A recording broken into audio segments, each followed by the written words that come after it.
Let's get into this. So, first of all, thank you for this comment. I have not stopped thinking about this since you said this yesterday. And I think it is on the money and it needs to be discussed. So, this is attached to a video that I had done making comparisons between Paul Atreides and Stannis and Jon in A Song of Ice and Fire, as a false messiah for Stannis and as someone born in the shadow of a forced prophecy, which is Jon. And the reason that I was talking about this is because there's a lot of discussion around Dany, especially show Dany and the direction that the show took her. And, people saying that she is the female version of Paul Atreides, that she is the same cautionary tale about charismatic leaders and false messiahs. And that is where this comes in and why this is so important. Dune and A Song of Ice and Fire, while they share thematic similarities, and George definitely was influenced by Dune with characters like Stannis and Melisandre and Rhaegar and Jon, there's definitely inspiration there.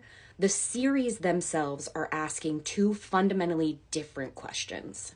And both of the questions subvert the traditional male fantasy sci-fi hero trope. So what Dune is asking is, are messiahs good? Are they necessary? And the answer that it provides is absolutely the fuck not, which is an important lesson, an important message, but one that had been told by Dune before George sat down to write A Song of Ice and Fire.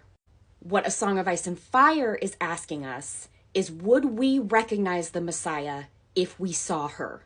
Would we recognize her if she manifested every fucking miracle that we required of the Messiah?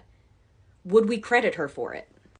And the answer, as the fandom proves over and over again every day, is no.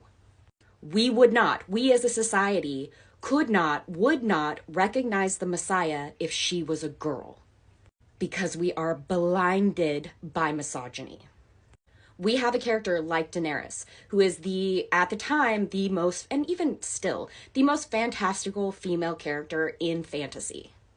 She, as a character, is altering the genre. She is creating a new blueprint. She is not a retelling, a posing of the same question that we got in Dune.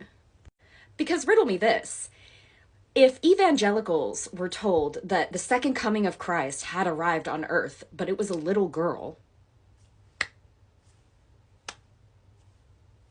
how do you think they'd respond to that?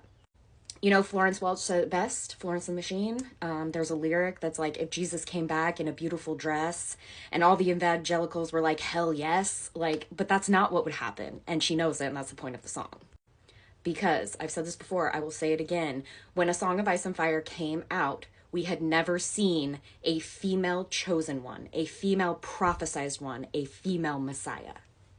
And yeah, you can critique the trope itself of the Messiah, the chosen one. Go for it. But the subversion that George was going for in the 90s was not a repeat of Dune. It was posing a different alternative question, which is, if the Messiah was a girl, would the world recognize her?